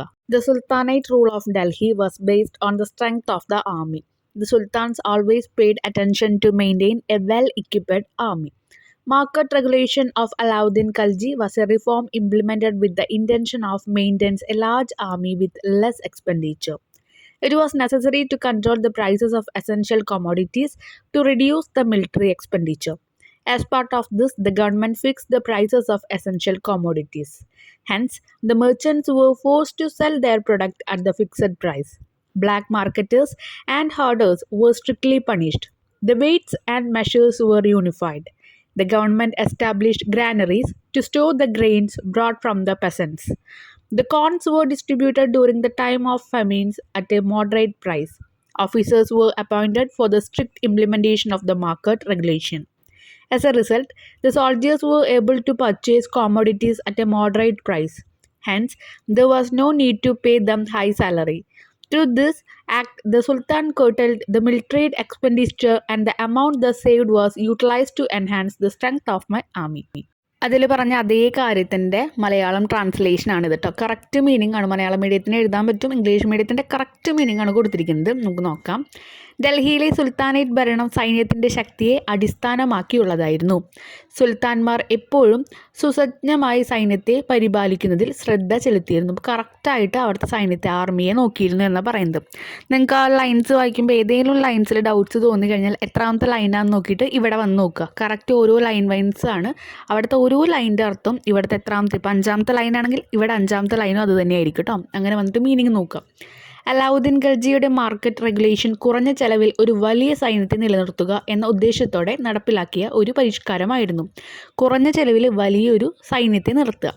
സൈനിക ചെലവ് കുറയ്ക്കുന്നതിന് ആവശ്യ സാധനങ്ങളുടെ വില നിയന്ത്രിക്കേണ്ടത് ആവശ്യമാണ്. ഇതിൻ്റെ ഭാഗമായി ആവശ്യ സാധനങ്ങളുടെ വില സർക്കാർ നിശ്ചയിച്ചു. അതിനാൽ കച്ചവടക്കാർ തങ്ങളുടെ ഉൽപ്പന്നങ്ങൾ നിശ്ചിത വിലയ്ക്ക് വിൽക്കാൻ നിർബന്ധിതരായി. കരിഞ്ചന്തക്കാരെയും, അതാണ് അവിടെ ബ്ലാക്ക് മാർക്കറ്റേഴ്സ് നമ്മൾ പറഞ്ഞു കേട്ടോ, പൂഴ്ത്തിവെപ്പുകാരെയും കർശനമായി ശിക്ഷിച്ചു. തൂക്കവും അളവും ഏകീകരിച്ചു. കർഷകരിൽ നിന്ന് വാങ്ങുന്ന ധാന്യങ്ങൾ സംഭരിക്കാൻ സർക്കാർ കളപ്പുരകൾ സ്ഥാപിച്ചു. ഗ്രാനറീസ് എന്ന് നമ്മൾ പറഞ്ഞിരുന്നു. ക്ഷാമകാലത്ത് മിതമായ വിലയ്ക്ക് ധാന്യങ്ങൾ വിതരണം ചെയ്തു. മാർക്കറ്റ് ചട്ടങ്ങൾ കർശനമായി നടപ്പാക്കാൻ ഉദ്യോഗസ്ഥരെ നിയമിച്ചു. തൽഫലമായി സൈനികർക്ക് മിതമായ വിലയ്ക്ക് സാധനങ്ങൾ വാങ്ങാൻ കഴിഞ്ഞു. അതിനാൽ അവർക്ക് ഉയർന്ന ശമ്പളം നൽകേണ്ടതില്ല. ഈ പ്രവർത്തികളിലൂടെ സുൽത്താൻ സൈനിക ചെലവുകൾ വെട്ടിക്കുറച്ചു. അങ്ങനെ ലാഭിച്ച തുക സൈന്യത്തിൻ്റെ ശക്തി വർദ്ധിപ്പിക്കുന്നതിന് വിനിയോഗിച്ചു. Next 20th question. What are the factors determining the flow of a river? നദിയുടെ ഒഴുക്കിനെ നിയന്ത്രിക്കുന്ന ഘടകങ്ങൾ ഏതെല്ലാം? വോളിയം ഓഫ് വാട്ടർ, ജലത്തിൻ്റെ അളവ്. റോക്ക് സ്ട്രക്ചർ, ശിലാഘടന. സ്ലോപ്പ് ഓഫ് ദ ടെറൈൻ, പ്രദേശത്തിൻ്റെ ചെരിവ്. എമൗണ്ട് ഓഫ് സെഡിമെൻറ്റ്സ്, അവസാദങ്ങളുടെ അളവ്. Next 21st question. Match column A with appropriate item from column B. Column ബിയും എയും ജോയിൻ ചെയ്യിപ്പിക്കാനാണ്, മാച്ച് ചെയ്യിപ്പിക്കാനാണ് പറഞ്ഞിരിക്കുന്നത് കേട്ടോ. ഫസ്റ്റ് വൺ മാൻസാംദാരി സിസ്റ്റം അല്ലെങ്കിൽ മാൻസാംദാരി സമ്പ്രദായം എന്ന് പറയുന്നത് അക്ബറിൻ്റെയാണ്. സെക്കൻഡ് വൺ അഷ്ടപ്രധാൻ എന്ന് പറയുന്നത് ശിവാജിയുടെയാണ്. അത് നമ്മൾ വായിച്ചിരുന്നു. അമുക്തമാല്യത എന്ന് പറയുന്നത് കൃഷ്ണദേവരയ്യർ. അതുപോലെ ലാസ്റ്റ് ഇക്ത സമ്പ്രദായം അല്ലെങ്കിൽ ഇക്ത സിസ്റ്റം എന്ന് പറയുന്നത് നമ്മുടെ സുൽത്താനേറ്റിൻ്റെ ആണ്, സുൽത്താനേറ്റ് ഭരണം. Next question number 22. What is salinity? ലവണത്വം എന്നാൽ എന്ത്? What are the condition leading to various salinity? സമുദ്രജല ലവണത്തിൻ്റെ ഏറ്റക്കുറച്ചിലിന് കാരണമാകുന്ന സാഹചര്യങ്ങൾ ഏതെല്ലാം? ടെക്സ്റ്റിൽ ഇതിൻ്റെ പോയിന്റ്സ് കറക്റ്റായിട്ട് കൊടുക്കുന്നുണ്ട് കേട്ടോ. കടൽ വെള്ളത്തിൽ അടങ്ങിയിരിക്കുന്ന ലവണാംശത്തിൻ്റെ സാന്ദ്രീകരണം ലവണത്വം എന്നറിയപ്പെടുന്നു. The concentration of salt content in the sea water is known as salinity. കരയാൽ ചുറ്റപ്പെട്ട കടൽ ഭാഗങ്ങളിൽ ലവണത്വം കൂടുതലായിരിക്കും. ഉയർന്ന അളവിൽ ബാഷ്പീകരണം നടക്കുന്ന പ്രദേശങ്ങളിൽ ലവണത്വം കൂടുന്നു. ഉയർന്ന അളവിൽ മഞ്ഞുരുകി ജലം എത്തുന്ന സമുദ്രഭാഗങ്ങളിൽ ലവണത്വം കുറയുന്നു. ധാരാളം നദികൾ വന്നു ചേരുന്ന സമുദ്രഭാഗങ്ങളിൽ ലവണത്വം കുറയുന്നു. ഉയർന്ന അളവിൽ മഴ ലഭിക്കുന്നത് ലവണത്വം കുറയുന്നതിന് ഇടയാകുന്നു. Salinity will be more in land-locked seas. Salinity increase in areas of high evaporation. Salinity decrease in area where snow melt water reaches in large quantity. മഞ്ഞുരുകി എന്ന് നമ്മൾ പറഞ്ഞല്ലോ അത്. Salinity decreases at river mouth. Heavy rainfall leads to reduction in salinity. Salinity കൂടുന്നതും കുറയുന്നതായിട്ടുള്ള കാര്യങ്ങളാണ് നമ്മളിതിൽ പറഞ്ഞു കേട്ടോ. ഇതാണ് എഴുതേണ്ടത്. Next question number 23. What are the factors which help the growth of cities in medieval India? മധ്യകാല ഇന്ത്യയിലെ നഗരങ്ങളുടെ വളർച്ചയെ സ്വാധീനിച്ച ഘടകങ്ങൾ ഏതെല്ലാം? അപ്പോൾ ഇവിടെ കുറച്ച് പോയിന്റ്സ് ആദ്യം തരുന്നുണ്ട്. പിന്നെ നമ്മൾ ടെക്സ്റ്റിലുള്ള പോർഷൻസ് ഒന്ന് ഡിസ്കസ് ചെയ്യുന്നുണ്ട് കേട്ടോ. കാർഷിക വാണിജ്യ പുരോഗതി, ജനസംഖ്യയിലുണ്ടായ വർധനവ്, തുകൽ പണിക്കാർ, പാചകക്കാർ, നെയ്ത്തുകാർ തുടങ്ങിയ വിവിധ വിഭാഗങ്ങൾ, നഗരങ്ങളിലേക്ക് കുടിയേറിയത്, യുദ്ധങ്ങളിൽ പിടിച്ചെടുത്ത അടിമകളെ ധാരാളമായി നഗരങ്ങളിലേക്ക് കൊണ്ടുവന്നത്, നഗരങ്ങളിൽ എത്തിച്ചേർന്ന ജനവിഭാഗങ്ങളുടെ കരകൗശല വ്യവസായങ്ങൾ പുരോഗതി പ്രാപിച്ചത്. അപ്പോൾ ഇതൊക്കെയാണ് ഫാക്ടേഴ്സ് അല്ലെങ്കിൽ എന്താ പറയുക ഘടകങ്ങൾ എന്ന് പറയുന്നത്. മധ്യകാല ഇന്ത്യയിലെ നഗരങ്ങളുടെ വളർച്ചയെ സ്വാധീനിച്ച ഘടകങ്ങൾ കേട്ടോ. മിഡീവൽ ഇന്ത്യയിലെ ഗ്രോത്തിനെ സ്വാധീനിച്ച ഫാക്ടേഴ്സാണ് പറയുന്നത്. ഇനി ഇതിനെ നമുക്ക് വിശദീകരിച്ച് നോക്കാം. മധ്യകാല ലോകത്തെ നഗരങ്ങൾ, the cities of medieval world. Ancient Roman cities once again became active around the 11th century. In addition to them, new cities also sprang up. 11ാം നൂറ്റാണ്ടോടുകൂടി പ്രാചീന റോമൻ നഗരങ്ങളിലെ വീണ്ടും സജീവമായി. ഇവയ്ക്ക് പുറമെ താഴെ പറയുന്നവ കേന്ദ്രീകരിച്ച് പുതിയ നഗരങ്ങളും രൂപം കൊണ്ടു.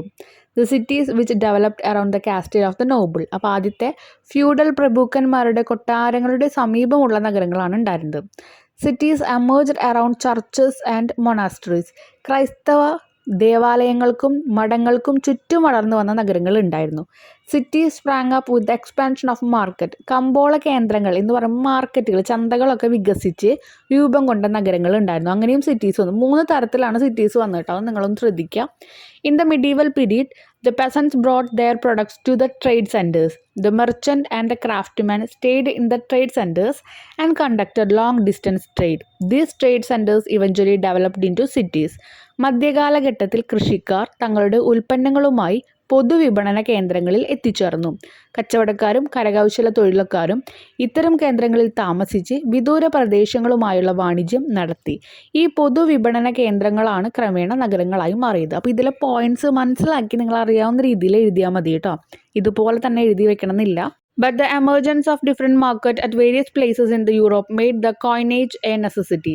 By the 13th century, the Italian cities of Florence and Venice began to mint their own coin. ഇതിൽ പറയുന്നത് യൂറോപ്പിൻ്റെ വിവിധ പ്രദേശങ്ങളിൽ കച്ചവട കേന്ദ്രങ്ങൾ വളർന്നു വന്നതുകൊണ്ട് വിനിമയത്തിൻ്റെ നാണയം അത്യാവശ്യമായി. അപ്പോൾ അത്യാവശ്യമായി എന്ന് പറയുന്നത് നമുക്കറിയാം, ഒരു മാർക്കറ്റിലെ ഒരു ട്രേഡ് അല്ലെങ്കിൽ വാണിജ്യം കച്ചവടം കൂടിക്കഴിഞ്ഞാൽ എന്തായാലും നമുക്ക് ക്യാഷിന് ആവശ്യം വരും. 13ാം നൂറ്റാണ്ടോടെ ഇറ്റാലിയൻ നഗരങ്ങളിലെ ഫ്ലോറൻസും വെനീസും സ്വന്തമായി നാണയം മുദ്രണം ചെയ്തു. ഇറ്റാലിയൻ ഉപദ്വീപിലെ തുറമുഖങ്ങളിലും സാന്നിധ്യം കച്ചവടങ്ങളിൽ ലഭിച്ചിരുന്ന ആനുകൂല്യങ്ങൾ. അപ്പോൾ ഇവിടെ ഇത്രേ പറയുന്നുള്ളൂ. ആ സമയത്ത് കൂടുതൽ മാർക്കറ്റുകൾ വന്നു. ആദ്യം എന്താ ചെയ്തു? നഗരങ്ങളാവുക ചെയ്തു. 3 ടൈപ്പിൽ നഗരങ്ങളായി എന്ന് പറഞ്ഞു, സിറ്റീസ് ആയി എന്ന് പറഞ്ഞു. ഒന്ന് ചർച്ചിൻ്റെ അവിടെ ഉണ്ടായി. പിന്നെ അതുപോലെ തന്നെ ആ നോബിൾസ് നമ്മൾ പറഞ്ഞു പ്രഭുക്കന്മാരുടെ അടുത്തൊക്കെയുള്ള സ്ഥലങ്ങൾ നഗരങ്ങളായിട്ട് മാറി. പിന്നെ മാർക്കറ്റുകൾ വിപുലീകരിച്ച് ഒന്ന് വലുതാക്കിക്കൊണ്ട് അതും നഗരങ്ങളായിട്ട് മാറി.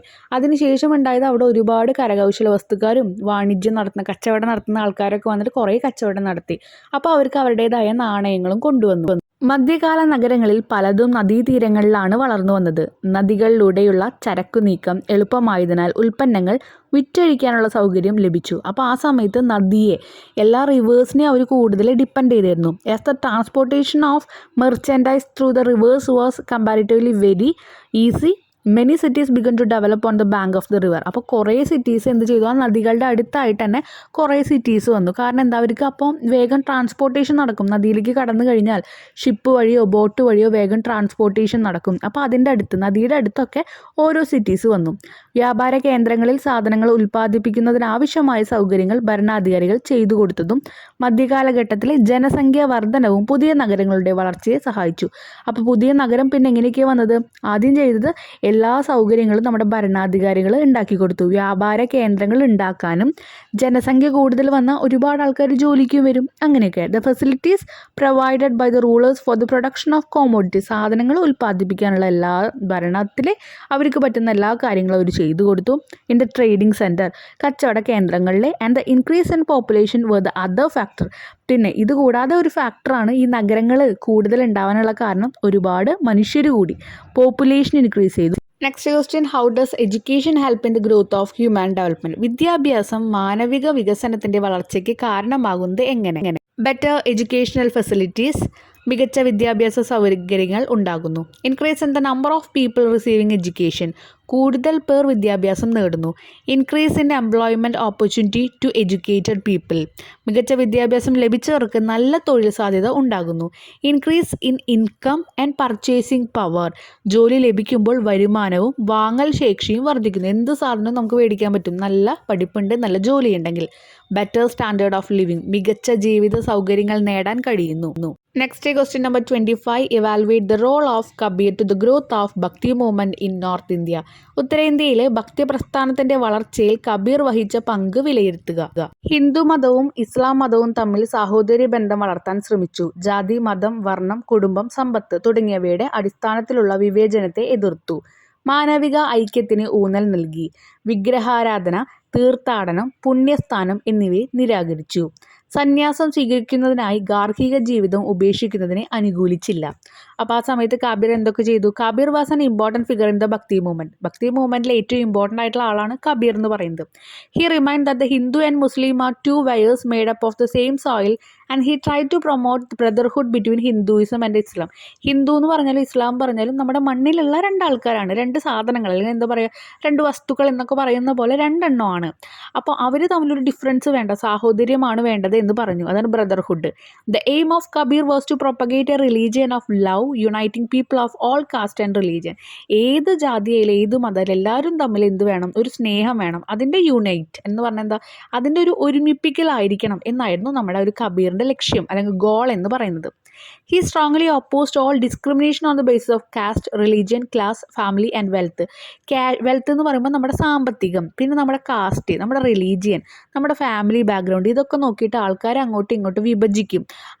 അതിനോട് ആളെന്ത് ചെയ്തു? ഓപ്പോസ് ചെയ്തു, അതിനോട് എതിർത്തു. He focused on the unity of humanity and vehemently oppose caste system and untouchability. ഈ തൊട്ടുകൂടായ്മ, വലിയ ആൾക്കാരെ ചെറിയ ആൾക്കാർ തൊടാതിരിക്കുക, അവർ നടന്നു പോകുമ്പോൾ വഴിയിൽ നീങ്ങുക, അതിനൊക്കെ ആൾ തടഞ്ഞു.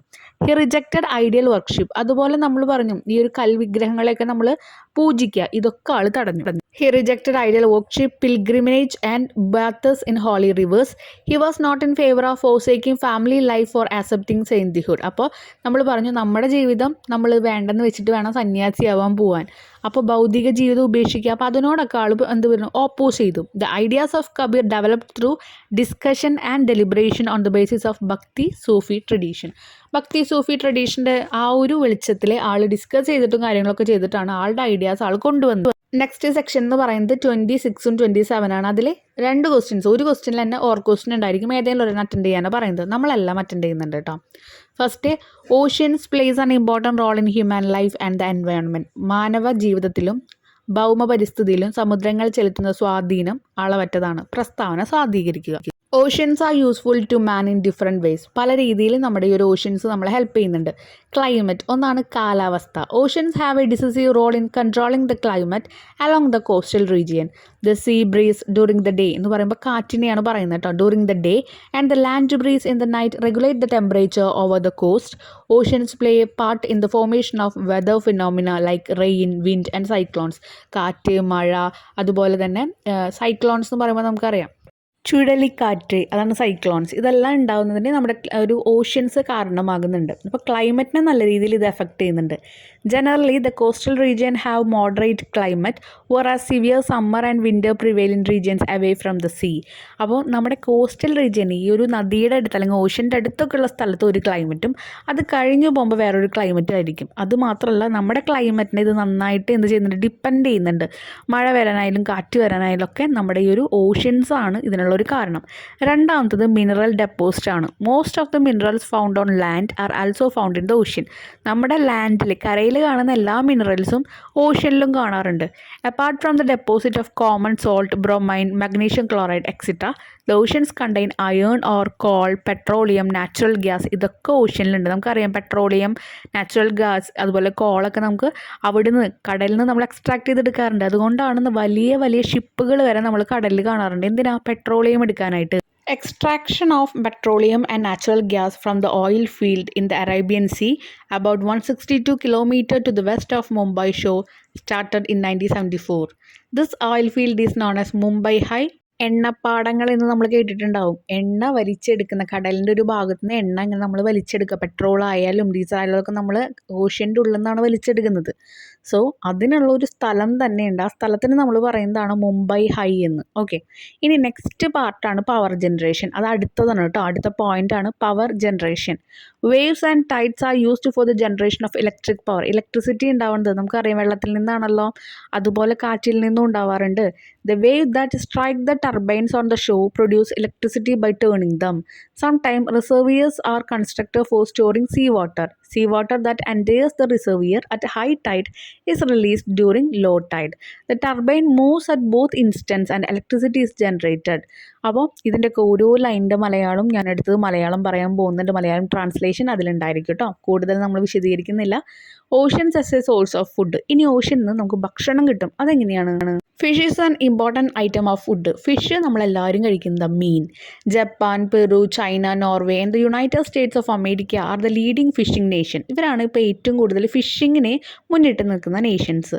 Marine organism are the source of many medicines. അതുമാത്രമല്ല നമുക്ക് പല അസുഖങ്ങൾക്കും ചില മീനുകൾ കഴിച്ചാൽ മതി. They are used for the production of antibiotics, steroid and vitamins, steroids, antibiotics ഇതെല്ലാം ഉണ്ടാക്കാനും ഇവർ ഹെൽപ്പ് ചെയ്യുന്നുണ്ട്. ഈ ഒരു മീനായാലും എന്തായാലും ഫിഷ് നമ്മുടെ ഓഷ്യനിലുള്ള ഓരോ ജീവജാലങ്ങളും. Drinking water from the sea. ഇനി നമ്മൾ കടലിൽ നിന്ന് വെള്ളം കുടിക്കുക എന്നുള്ളത് അതും ഒരു പോയിൻ്റാണ് ഓഷ്യൻ കൊണ്ടുള്ള importance. We can purify sea water for drinking purpose. നമ്മൾ കടൽ വെള്ളം പ്യൂരിഫൈ ചെയ്തിട്ട് കുടിക്കും. The ocean water is purified through distillation in some places in India. നമ്മുടെ ഇന്ത്യയിൽ പല സ്ഥലത്തും ഈ ഓഷ്യൻ വാട്ടർ പ്യൂരിഫൈ ചെയ്ത് ഡിസ്റ്റിലേഷൻ വഴി പ്യൂരിഫൈ ചെയ്ത് കുടിക്കുന്നുണ്ട്. The people of Lakshadweep use water obtain through this process. ഇതിലൂടെ കിട്ടുന്ന ആ ഒരു വെള്ളമാണ് ലക്ഷദ്വീപിലുള്ള ആൾക്കാർ കുടിക്കുന്നത്. The following are the other uses of ocean to men. Find out more. Provide several job opportunity in various sectors like fishing, its processing and marketing. ഇത് അതിനോടനുബന്ധിച്ചുള്ള ഒരു line തന്നെയാണ് കേട്ടോ. ഇനി കുറച്ച് ജോലികളും കാര്യങ്ങളൊക്കെ നമുക്ക് കിട്ടും. Possibility for tourism. അതിനൊരു എക്സാമ്പിളാണ്. ടൂറിസം ഉണ്ടാവും കടലുള്ള സ്ഥലത്ത്. Ocean transport is ideal for the transportation of heavy goods at cheaper rate from one continent to another. ഒരു സ്ഥലത്ത് നിന്ന് വേറെ സ്ഥലത്തേക്ക് നമുക്ക് അധികം ക്യാഷ് ഒന്നും കൊടുക്കാം, അല്ലെങ്കിൽ നമുക്ക് കടൽ വഴി മാർഗത്തിലൂടെ എന്ത് ചെയ്യാം, ട്രാൻസ്പോർട്ടേഷൻ നടക്കാം. ഹെവി ഗുഡ്സ്, വലിയ വലിയ ഗുഡ്സ്, ചരക്കുകൾ. കാലാവസ്ഥ. പകൽ സമയത്ത് വീശുന്ന കടൽ കാറ്റും രാത്രികാലങ്ങളിലെ കരകാറ്റും തീരപ്രദേശങ്ങളിലെ താപനിലയെ നിയന്ത്രിക്കുന്നുണ്ട്. ചൂട് നിയന്ത്രിക്കുന്നുണ്ട്. മഴ, കാറ്റ്, ചക്രവാതം തുടങ്ങിയ കാലാവസ്ഥ പ്രതിഭാസങ്ങളിൽ രൂപീകരണത്തിന് സമുദ്രങ്ങൾക്ക് പങ്കുണ്ട്. തീരപ്രദേശങ്ങളിൽ മിതമായ കാലാവസ്ഥ അനുഭവപ്പെടുന്നു. ഇനി അടുത്തത് കുടിവെള്ളം. കടൽ വെള്ളത്തെ ശുദ്ധീകരിച്ച് കുടിവെള്ളമാക്കാം. കടൽ വെള്ളം ശുദ്ധീകരിക്കാനുള്ള വിവിധ മാർഗങ്ങളാണ് സ്വേദനം, ബാഷ്പീകരണം, സാന്ദ്രീകരണം, ഇലക്ട്രോ ഡയാലിസിസ്, വിപരീത ഓസ്മോസിസ്. നമ്മൾ നേരത്തെ ഡിസ്റ്റിലേഷൻ്റെ കാര്യം പറഞ്ഞു, പിന്നെ ഇവാപ്പറേഷനൊക്കെ പറഞ്ഞിരുന്നു. ഇന്ത്യയിലെ ചിലയിടങ്ങളിൽ സമുദ്രജല സ്വേദനം എന്ന മാർഗം ഉപയോഗിച്ച് കടൽ വെള്ളം ശുദ്ധീകരിക്കുന്നു. ഇനി അടുത്തത് വൈദ്യുതി. തിരമാലകൾ, വേലികൾ എന്നിവ വൈദ്യുതി ഉൽപ്പാദനത്തിന് ഉപയോഗപ്പെടുത്തുന്നു. തീരത്ത് ആഞ്ഞടിക്കുന്ന ശക്തമായ തിരമാലകൾ അവിടെ സ്ഥാപിച്ചിട്ടുള്ള ടർബൈനുകളിൽ കറക്കുന്നതിലൂടെ വൈദ്യുതി ഉൽപ്പാദിപ്പിക്കപ്പെടുന്നു. വേലിയേറ്റ സമയത്ത് അകത്തേക്കും വേലിയിറക്ക സമയത്തേക്ക് പുറത്തേക്കും ജലം ശക്തമായി നീങ്ങുന്നതിൻ്റെ ഫലമായി ടർബൈനുകൾ കറങ്ങുന്നതിലൂടെ വൈദ്യുതി ഉൽപ്പാദിപ്പിക്കപ്പെടുന്നു. ഭക്ഷ്യവിഭവങ്ങൾ. ഇനി നമ്മൾ ഭക്ഷണത്തിനായിട്ട് കടലിനെ ആശ്രയിക്കുന്നു എന്ന് നോക്കാം. കടലിലെ സസ്യജന്തുജാലങ്ങൾ നിരവധി ഔഷധങ്ങളുടെ സ്രോതസ്സാണ്. മത്സ്യം ലഭിക്കുന്നു. ആൻറ്റിബയോട്ടിക്കുകൾ, സ്റ്റിറോയിഡുകൾ, വൈറ്റമിനുകൾ എന്നിവയുടെ ഉൽപ്പാദനത്തിനായി കടലിലെ സസ്യജന്തുജാലങ്ങളെ ഉപയോഗിക്കുന്നു. Next B question. Explain the erosional and depositional land form of underground water. ഭൂഗർഭജലത്തിന്റെ അപരദന നിക്ഷേപണ ഭൂരൂപങ്ങൾ വിശദമാക്കുക. അപരദന ഭൂരൂപങ്ങൾ. ചുണ്ണാമ്പ് ഗുഹകൾ, അതാണ് ഒന്നാമത്തെ. ചുണ്ണാമ്പ് ശിലാഭാഗങ്ങൾ ഭൂഗർഭജലവുമായി ലയിക്കുന്നതിൻ്റെ ഫലമായി രൂപം കൊള്ളുന്നവയാണ് ചുണ്ണാമ്പ് ഗുഹകൾ. ചുണ്ണാമ്പ് ഗുഹകൾ അപരദന ഫലമായി രൂപം കൊള്ളുന്നവയാണ് നിക്ഷേപണ ഭൂരൂപങ്ങൾ. ഇനി അടുത്തത് സ്റ്റാലക്ടൈറ്റുകൾ. ചുണ്ണാമ്പ് ശിലാഗുഹങ്ങളിൽ ജലവുമായി അലിഞ്ഞു ചേർന്നുണ്ടായ ചുണ്ണാമ്പ് മിശ്രിതം ഗുഹയുടെ മേൽക്കൂരയിൽ നിന്ന് താഴേക്ക് തുള്ളിയായി വീഴുന്നു. ഇതിൻ്റെ കുറച്ചു ഭാഗം ഗുഹയുടെ മേൽഭാഗത്ത് പറ്റിപ്പിടിച്ചിരിക്കുന്നു. ഈ പ്രക്രിയ ഏറെക്കാലം തുടരുന്നതിനായി ഫലമായി ഈ ചുണ്ണാമ്പ് നിക്ഷേപ രൂപങ്ങൾ താഴേക്ക് വളരുന്നതാണ് സ്റ്റാലക്ടൈറ്റുകൾ എന്ന് പറയുന്നത്. അപ്പോൾ സ്റ്റാലക്ടൈറ്റുകൾ എന്ന് പറയുന്നത് എന്താണ്? ചുണ്ണാമ്പ് ശിലായുഗങ്ങൾ തന്നെ, അല്ലെങ്കിൽ ഗുഹകൾ തന്നെ. അത് ജലവുമായി അലിഞ്ഞു ചേർന്നുണ്ടായിട്ട് ചുണ്ണാമ്പ് മിശ്രിതം ഗുഹയുടെ മേൽക്കൂരയിലേക്ക് നിന്ന് താഴേക്ക് തുള്ളിയായി വീഴുന്നു. തുള്ളിയായിട്ട് ഇങ്ങനെ വീണുകൊണ്ടിരിക്കുമ്പോൾ അവിടെ ഉണ്ടാവുന്നതാണ് സ്റ്റാലക്ടൈറ്റുകൾ. സ്റ്റാലഗ്മൈറ്റുകളുണ്ട്. ഇനി സ്റ്റാലഗ്മൈറ്റുകൾ എന്ന് പറയുമ്പോൾ ഗുഹയുടെ മേൽക്കൂരയിൽ നിന്ന് തുള്ളിയായി വീഴുന്ന ചുണ്ണാമ്പ് മിശ്രിതം ഗുഹയുടെ അടിത്തറയിൽ വീഴുമ്പോൾ അവിടെ അടിഞ്ഞുകൂടുന്ന ചുണ്ണാമ്പ് നിക്ഷേപം താഴെ നിന്ന് മുകളിലേക്ക് വളരുന്ന ഭൂരൂപങ്ങൾ. അപ്പോൾ ഇതാണ് സ്റ്റാലഗ്മൈറ്റുകൾ. സ്റ്റാലക്ടൈറ്റുകൾ എന്ന് പറഞ്ഞാൽ എന്താണ്? മുകളിൽ നിന്ന് താഴേക്ക്, കണ്ടോ, താഴേക്ക് വളരുന്നതാണ് സ്റ്റാലക്ടൈറ്റുകൾ. എന്നാൽ ഇവിടെ മുകളിലേക്കാണ് വളരുന്നത്, താഴെ നിന്ന് മുകളിലേക്ക്, അത് സ്റ്റാലഗ്മൈറ്റുകൾ. ഇനി ചുണ്ണാമ്പ് ശിലാസ്തംഭങ്ങളാണ് അവസാനത്തെ. സ്റ്റാലക്ടൈറ്റുകളും സ്റ്റാലഗ്മൈറ്റുകളും കൂടുതൽ വളരുന്നതിലൂടെ അവ പരസ്പരം കൂടിച്ചേർന്ന് രൂപം കൊള്ളുന്നവയാണ് ചുണ്ണാമ്പ് ശിലാസ്തംഭങ്ങൾ. Rocks like limestone easily dissolve in rainwater, which percolate to form underground water. Hence, the erosional and depositional landform of underground water are mainly confined to limestone region. Such landform features are generally called karst topography. The water which dissolved limestone in it drip from the roof of caves. നമ്മൾ പറഞ്ഞു വെള്ളത്തിൽ dissolve ആയിരിക്കുന്നത് ആ റൂഫിൽ നിന്ന്, മേൽക്കൂരയിൽ നിന്ന് താഴേക്ക് ഇങ്ങനെ വീഴാണ്. A portion of this mixture remain on the roof of the cave itself. എന്നാൽ കുറച്ച് പോർഷൻ ആ ഒരു റൂഫുമേ തന്നെ നിൽക്കുന്നു. This deposit of lime grows upside down due to the long continued process. മുകളിൽ നിന്ന് താഴേക്കാണ് വരുന്നത്, അതുകൊണ്ട് നമ്മൾ അതിൻ്റെ പറഞ്ഞു സ്റ്റാലക്ടീസ് എന്ന് പറഞ്ഞു. The deposit of lime on the floor of the cave also grow upward as a result of the deposition from above. ഇനി താഴെ നിന്ന് മുകളിലേക്കാണെങ്കിൽ സ്റ്റാലാഗമൈറ്റ് എന്ന് പറഞ്ഞു. Stalactite and stalagmite to merge together with to form pillars. ഇനി എങ്ങനെയാണ് ഈ lime സ്റ്റോണിൻ്റെ pillar ഉണ്ടാവുന്നത്? നമ്മൾ പറഞ്ഞു അത് ഉണ്ടാവുന്നത് ഇത് രണ്ടും കൂടി ജോയിൻ ചെയ്തിട്ടാണ്, രൂപങ്ങൾ അല്ലെങ്കിൽ സ്തംഭങ്ങൾ എന്ന് നമ്മൾ പറഞ്ഞല്ലോ. Limestone caves are formed by erosion, whereas stalactites and stalagmite ഇത് രണ്ടും ഫോം ചെയ്യുന്നത് and limestone pillars are formed by deposition. Limestone caves ഗുഹകൾ ഉണ്ടാവുന്നത് ഇറോഷൻ വഴിയും ഡെപ്പോസിഷൻ വഴി ഉണ്ടാവുന്നതാണ് സ്റ്റാലാസിറ്റീസും സ്റ്റാലാഗ്മൈറ്റ്സും ലൈംസ്റ്റോൺ പില്ലേഴ്സും. The Bora Caves near Visakhapatnam in Andhra Pradesh is an example for limestone cave. ഒരു എക്സാമ്പിളും കൊടുത്തിട്ടുണ്ട്. The wonderful landform have made the cave a tourist hotspot. ഇതുപോലെ ഗുഹകൾ ഉണ്ടാകുമ്പോൾ അവിടെ ടൂറിസ്റ്റ് സ്പോട്ടായിട്ട് നമ്മൾ എടുക്കും. ആന്ധ്രാപ്രദേശിലുള്ള വിശാഖപട്ടണം ഇതിനൊരു എക്സാമ്പിളാണ് കേട്ടോ, അവിടെയുള്ള ബൊറ കേവ്സ് എന്ന് പറഞ്ഞിട്ടുള്ള ഗുഹകൾ. Next question number 27. Explain the growth of regional language in medieval India. മധ്യകാല ഇന്ത്യയിലെ പ്രാദേശിക ഭാഷയ്ക്കുണ്ടായ വളർച്ച വിശദീകരിക്കുക. ഭക്തി സൂഫി പ്രബാധകർ തങ്ങളുടെ ആശയങ്ങൾ പ്രചരിപ്പിച്ചത് അതത് പ്രദേശത്തുള്ള ഭാഷകളിലായിരുന്നു. ഇത് പ്രാദേശിക ഭാഷകളുടെ വളർച്ചയ്ക്ക് കാരണമായി. ഹിന്ദിയുടെ 2 രൂപങ്ങളായ ബ്രഞ്ച്, വ്രജഭാഷ, അവധി എന്നിവ സംസാര ഭാഷയായി ഉപയോഗിക്കപ്പെട്ടിരുന്നു. പഞ്ചാബി, കന്നഡ, തെലുങ്ക്, ഒറിയ, ആസാമീസ്, മറാത്തി, ബംഗാളി, സിദ്ധി, മലയാളം എന്നീ ഭാഷകൾ അക്കാലത്ത് രൂപം കൊണ്ടു. പേർഷ്യനും ഹിന്ദിയിലും തമ്മിലുള്ള ബന്ധത്തിൻ്റെ ഫലമായി ഉറുദു എന്ന പുതിയ ഭാഷ രൂപം കൊണ്ടു. കേരളത്തിൽ അറബിയുടെ സ്വാധീനം മൂലം അറബി മലയാളം എന്ന പുതിയ മിശ്ര ഭാഷാരൂപം നിലവിൽ വന്നു. The propagators of the Bhakti Sufi movement spread their ideas through their vernacular language. Vernacular language എന്ന് വെച്ചാൽ അതത് പ്രദേശത്തെ ലാംഗ്വേജിനെ പറയുന്നതാണ് കേട്ടോ, ഭാഷയെ. This was to enable the common people to understand them. എല്ലാ സാധാരണ മനുഷ്യർക്കും മനസ്സിലാവാൻ വേണ്ടിയിട്ടാണ് അവരിങ്ങനെ പ്രാദേശിക ഭാഷ എടുത്തത്. This resulted in the growth of regional language. ഇങ്ങനെ ഓരോ റീജിയനിലും ഓരോ ലാംഗ്വേജ് വരാൻ ഇത് ഹെൽപ്പ് ചെയ്തു. Many languages such as Punjabi, Kannada, Telugu, Oriya, Assamese, Marathi, Bengali, Siddhi and Malayalam evolved during this period. In almost all parts of the country, Persian was the court language of the medieval period. Hence, many Persian words can be found in many region language. പല Persian വേർഡും പല ലാംഗ്വേജസിലും നമ്മൾ കാണുന്നുണ്ട്. കാരണം almost എല്ലാ സ്ഥലത്തും Persian language use ചെയ്തിരുന്നത്. Out of the relationship between Persian and Hindi, a new language, Urdu, came into being. ഹിന്ദിയും പേർഷ്യനും ഉപയോഗിച്ച് പുതിയൊരു ലാംഗ്വേജ് അതിൽ നിന്ന് വന്നു. അതാണ് Urdu. Urdu is the most important example of cultural synthesis of India during the medieval period. Urdu, which was spoken in the Deccan, was strongly influenced by the language such as Telugu, Marathi. Gradually, Urdu became the most popular spoken language of the town. അങ്ങനെ ഉറുദുവിനെ ആ സമയത്ത് കുറേ ടൗണുകളിലൊക്കെ popular ആയിട്ട് എല്ലാവരും സംസാരിച്ചിരുന്ന ഒരു language ആയിട്ട് മാറിയിട്ടുണ്ടായിരുന്നു. ഭാഷ, പിന്നെ കൃതികൾ അല്ലെങ്കിൽ സാഹിത്യശാഖ ഏതൊക്കെയാണെന്നുണ്ട്, രചയിതാക്കൾ അത് എഴുതിയ ആൾക്കാരും കാണുന്നുണ്ട് കേട്ടോ. അപ്പോൾ ഭാഷ ബംഗാളി, അതിൻ്റെ കൃതികൾ മഹാഭാരതം ബംഗാളിയിലേക്ക് വിവർത്തനം ചെയ്തു. ശ്രീകരനന്ദി അല്ലെങ്കിൽ കവീന്ദ്രനാണ് അതിൻ്റെ രചയിതാവ്. അങ്ങനെ ഓരോ ഭാഷയിലെയും തന്നിട്ടുണ്ട് കേട്ടോ. നിങ്ങൾ ഒരു 2-3 പഠിച്ചേ.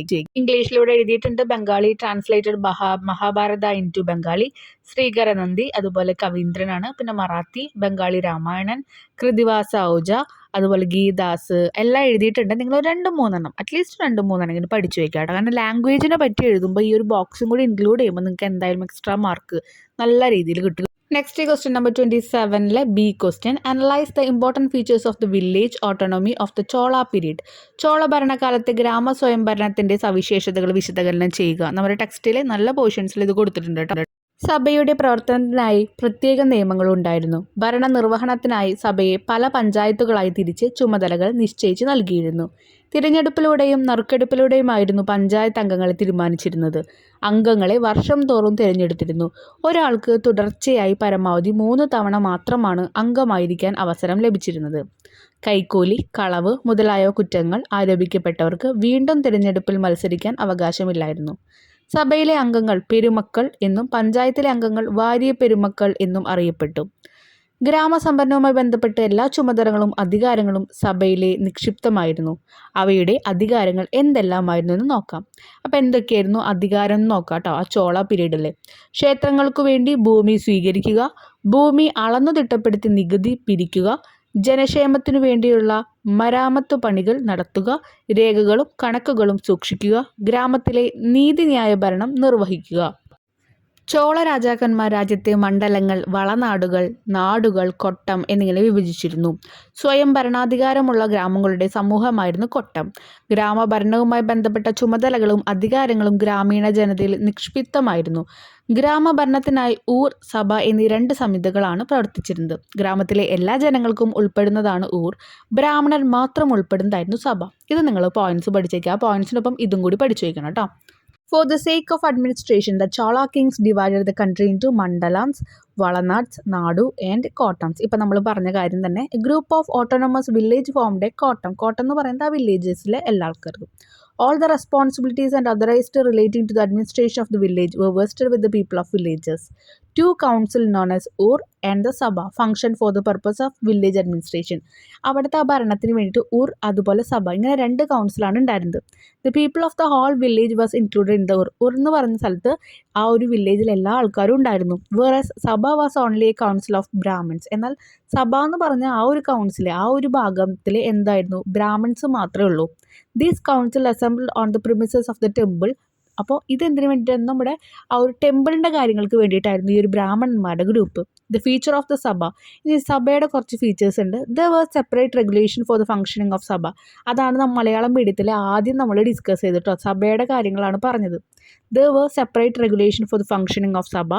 Sabha was divided into many panchayat with a separate responsibility for administrative convenience. പല പഞ്ചായത്തായിട്ട് സഭയെ തിരിച്ചു. The members of the panchayat were determined through both selection and election. Election വഴിയും നമ്മൾ ആൾക്കാരെ സെലക്ട് ചെയ്തിട്ടും പഞ്ചായത്തിലെ മെമ്പേഴ്സിനെ എടുക്കാറുണ്ട്. The members were elected annually. വർഷം തോറുമാണ് മെമ്പേഴ്സിനെ എടുക്കുക. One person could serve as the member of the panchayat for a maximum of 3 consecutive terms. Those who were accused of crime such bribery എന്ന് പറഞ്ഞാൽ കൈക്കൂലി കൊടുക്കുക, and theft were not given the chance to contest in the election.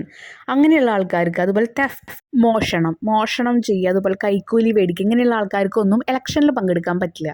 The members of the സഭ were called പെരുമക്കൾ. സഭയിലുള്ള മെമ്പേഴ്സിനെ പെരുമക്കൾ എന്ന് പറഞ്ഞു. വലിയ പെരുമക്കൾ എന്ന് പറഞ്ഞാൽ ദ മെമ്പേഴ്സ് ഓഫ് പഞ്ചായത്തിലെ മെമ്പേഴ്സിന്. ഇനി അടുത്തത് all the responsibilities and powers relating to the administration of സഭയുടെ ആ ഒരു ഭരണത്തിനുള്ള പവർ, അവർക്കുള്ള ഉത്തരവാദിത്വം, അതുപോലെ അവരുടെ പവർ എന്തായിരുന്നു സഭയുടെ ഭരണത്തിൻ്റെ. Receive land for the temple, ആ ഒരു അമ്പലങ്ങൾക്ക് വേണ്ട സ്ഥലങ്ങൾ അവർ മേടിക്കും, റിസീവ് ചെയ്യും. Collect tax by surveying land, tax എന്തു ചെയ്യും, അളന്ന് തിട്ടപ്പെടുത്തും. Undertake public work for the welfare of the people, keep accounts and records, conduct judicial administration of the village, നികുതി പിരിക്കും. അതുപോലെ തന്നെ അവിടുത്തെ ആൾക്കാർ വെൽഫെയർ ഓഫ് ദ പീപ്പിൾ, ആ ആൾക്കാരുടെ ക്ഷേമം എന്ന് പറയുമ്പോൾ അവരുടെ അസുഖങ്ങളായാലും അവരുടെ ഹെൽത്ത് ആയാലും ഈ കാര്യങ്ങളെല്ലാം അന്വേഷിക്കും, അവരുടെ ആവശ്യങ്ങൾ അന്വേഷിക്കും. അതാണ് undertake public work for the welfare of the people, അവരുടെ ക്ഷേമങ്ങളെല്ലാം അന്വേഷിക്കും. കീപ് അക്കൗണ്ട്സ് ആൻഡ് റെക്കോർഡ്സ് എന്ന് പറയുമ്പോൾ നമ്മൾ അവിടേക്ക് വേണ്ട കണക്കുകൾ, കാശ് ചെലവായാലും കാശ് വരവായാലും അതിനുള്ള കണക്കുകളൊക്കെ വയ്ക്കും. ജുഡീഷ്യൽ അഡ്മിനിസ്ട്രേഷൻ എന്ന് പറഞ്ഞാൽ നീതിന്യായ ഭരണം ഉണ്ടായിരിക്കും. ഇതെല്ലാമാണ് ഇതിനണ്ടറിൽ വരുന്ന കാര്യങ്ങൾ കേട്ടോ. ചോള പീരീഡിൽ ഉണ്ടായിരിക്കുന്ന ആ ഒരു ഭരണത്തിലുണ്ടായിരുന്ന കാര്യങ്ങൾ. സോ ഇതോട് കൂടിയിട്ട് നമ്മുടെ ഈ ഒരു ക്വസ്റ്റ്യൻ പേപ്പർ ഡിസ്കഷൻ ഇവിടെ കംപ്ലീറ്റ് ചെയ്യുകയാണ്. നമുക്കറിയാം റിപ്പീറ്റഡ് ആയിട്ടുള്ള ക്വസ്റ്റ്യൻസ് ആണ് വരാറ്. എന്തായാലും ഇതിൽ നിന്ന് ക്വസ്റ്റ്യൻസ് ഉണ്ടായിരിക്കും, ഷുവറാണ്. നമുക്ക് ഒരുപാട് ചാപ്റ്റർ എന്നുള്ള ഒരുപാട് പോർഷൻസ് ഒന്നും ഇതിലേക്ക് കൊണ്ടുവരാൻ പറ്റിയിട്ടില്ല. എന്നാലും നമ്മൾ ഒരു ക്വസ്റ്റ്യൻ പേപ്പർ നല്ല രീതിയിൽ ആൻസർ ചെയ്തിട്ടുണ്ട്. നമുക്ക് ഇനിയും ഒരുപാട് സബ്ജക്റ്റ് ആൻസർ ചെയ്യാനായിട്ടുണ്ട് കേട്ടോ. So thank